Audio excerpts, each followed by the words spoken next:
is going on, everybody? Welcome back to the channel. Well, I am at Cypress Lawn Memorial Park again to explore more of this awesome, grandiose cemetery. Hope everybody's doing great today. And I got about an hour on my hands, so I'm gonna go walk around and explore more of this beautiful area. And right at the end of this roadway here, there is an awesome statue that I want to show you guys. Or I think it's a grave actually area, but it's got an awesome statue that I want to show you guys. So let's go. And while I'm on this journey in here today, I am going to use this book, Pillars of the Past, At Rest at Cypress Lawn Memorial Park, book that the cemetery had in their office for free, on the free. And it's got people listed in here by last name.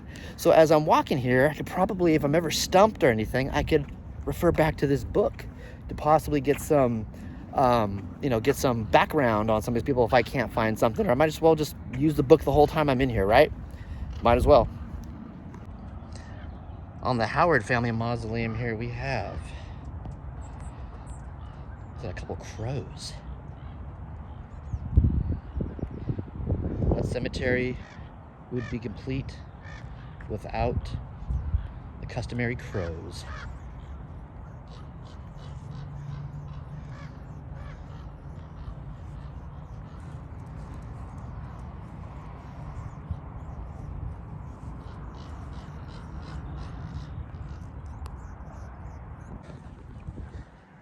Here is this awesome area up here.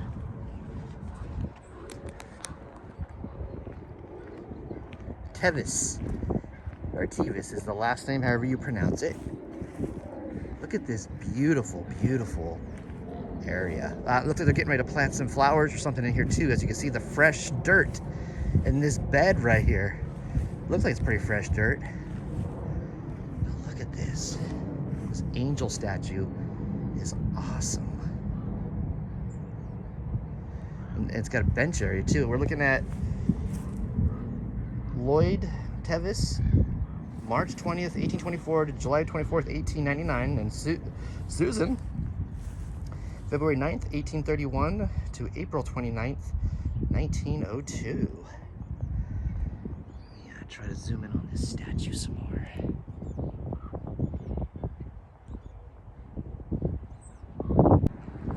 And over here, along the sides here, they got this nice little beautiful bench area. Oh, and up here, I don't know if you guys can make this out. I will lay me down in peace. And then there's an inscription on the other side as well. Let's see. Oh, and it says, "And take my rest." Very, very nice. So I'm sitting here going to take a load off for a second and read up on this book, and maybe I could find these individuals in here and find out a little bit more about them.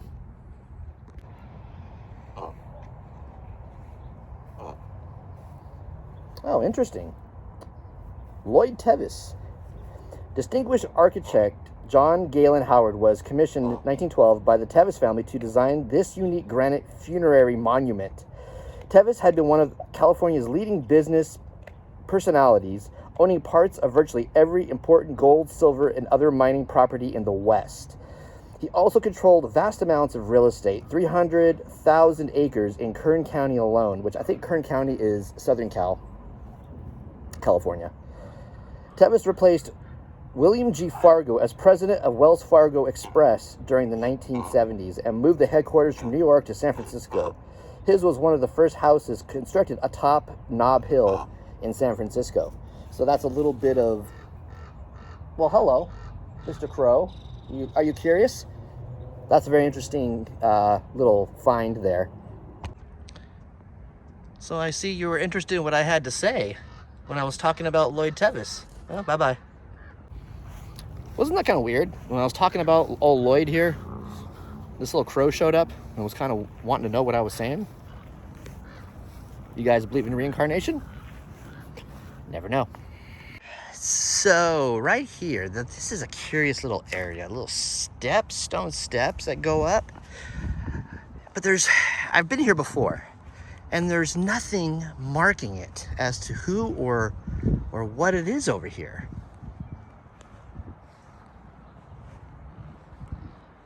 This is beautiful, and it's just right in the middle here, and there's stones here, but like on the ground, there's nothing marking anything, which I find kind of odd. But this thing is just freaking awesome. Now, it looks like there is, on the ground here, some kind of cement border. I don't know if you guys can see it from right here. Let me try to zoom in a little bit.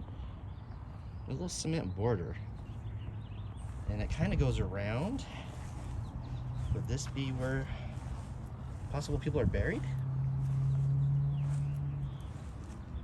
And look at this curious little thing over here on the bench. Looks like somebody, looks like I got hit by the sprinkler. But is this a Bible? Yeah, it's a Bible. But you can tell it's all wet. The sprinkler hit it.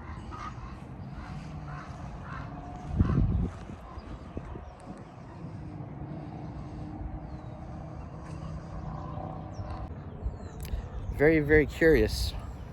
Very, very strange how that Bible was just sitting there. Now, behind this tree is the Schmidt family area here. It's got like a plexiglass thing over the bars. I don't know over the years if they've had problems in here or what. I think they might have. They've put plexiglass, and then this lock looks pretty new and fairly modern as well. Max Schmidt and family. I think Max is possibly in the middle there. It's kind of hard to tell through this plexiglass. Agnes is bottom there. I can see that. Well, a little bit about Max Schmidt here. 1850 to 1936 he had lived. He was German born. He was a cabin boy, and he jumped ship in San Francisco. He found work as an apprentice printer and later opened the firm of Schmidt Lithography. By the turn of the 20th century, he employed 500 men and women and headed the major printing establishment west of the Mississippi. His employees commissioned a stained glass window depicting his life as a cabin boy and arrival in San Francisco. The window adorned the office at 2nd and Bryant Streets, and it is presently displayed in the Oakland Museum. So that's pretty interesting. A little background on Max Schmidt here. Here is the final resting place of Frederick Ferdinand Lowe. And I'll get into a little bit of who he was and what he did, but let's check out his little area in here. Looks like it's been many years since this place has had any visits, which is, you know, really sad. Very interesting. As you can see, the floor's kind of dirty. These vases look like they haven't been touched in years. There is on the bottom here. The handle is the flower holder. It's starting to come apart a little bit. So a little bit about Frederick Ferdinand Lowe. Born in Maine, he lived 1828 to 1894. He moved to California in 1849, successful in business. He achieved the merger of all steamship lines on the Sacramento River. Lowe was elected to Congress as representative at large 1861 and sworn in 1862. He became the state's 9th governor, the first to serve a 4-year term, 1864 to 1867. He was among the founders of the University of California. Lowe served as President, U.S. Grants Minister to China, 1870 to 1874. Thereafter, he worked in San Francisco as a banker. His remains were brought to the new private mausoleum July 10th, 1903. So, wow. So, if he was brought here July 10th, 1903, and he died in 1894, I'm willing to bet he was one of the relocations from San Francisco to Colma here. That would be my guess. The book doesn't really get into that, but it says his remains were brought to the new private mausoleum July 10th, 1903. So he's probably one of the transplants from San Francisco to Colma when they were moving everybody out, when they were deeming San Francisco with all the prime real estate and everything. That is very interesting. So, are you guys digging this type of video where I'm kind of walking around with the old Cypress Lawn book and, you know, finding people and finding more out about them? Should I be behind the camera reading this or in front of the camera reading this? I mean, I think it's kind of cool to have this right at my fingertips. So if I am kind of stumped, I got an answer right here. You know, if they were known for something, they're in this book for sure. This is the final resting place of Timothy Guy Phelps. I'm going to read a little bit about him out of this book, but I know from reading about him on Find a Grave, he was some kind of advisor to President Abraham Lincoln. And let's go in and check this out, and then I'll read a little bit about him out of the handbook here.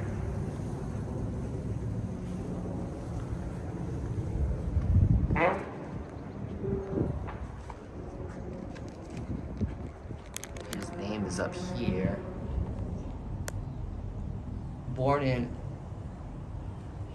Chenapco County, New York, December 20th, 1824, and he died in San Carlos, June 11th, I think 1889 or 99. I'll look in the book and find out for sure. But this thing is just, you know, freaking awesome. And this mysterious one, I found them in this book as well. We'll get to them in a minute.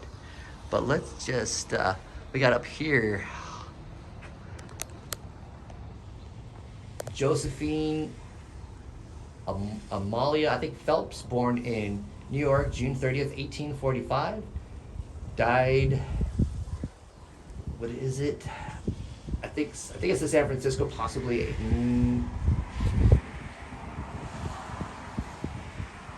1916 or 1910, really? That's strange. I'm gonna look him up in here, and I'll let you guys know a little bit more about him. All right, a little bit about Timothy here. He lived from 1824 to 1899. Phelps. The regally domed monument is the only one of its variety in Cypress Lawn. A Republican, Phelps served as a member of the California State Assembly 1857 to 1858 and 1895 to 1897. And in the U.S. House of Representatives, 1861 to 1863. Although a millionaire, he was commonly known locally as Farmer Phelps. As early as 1853, he began purchasing property on San Francisco's peninsula until he owned 3,500 acres. A pioneer of San Carlos, he is often referred to as their public citizen number one. Phelps died after being struck by a tandem bicycle while walking along El Camino Real, which is the street out here.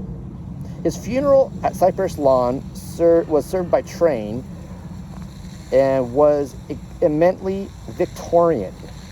So, a little bit of interesting nugget on Timothy. Like I said, I read on Find a Grave also, he was some kind of advisor to Abraham Lincoln, President Lincoln as well. But yeah, very, very interesting. We're probably going to do one more before we end this video, and I want to show you guys. You guys have seen this. I showed this one of the other times I was here. I think I showed it with Cemetery Man as well.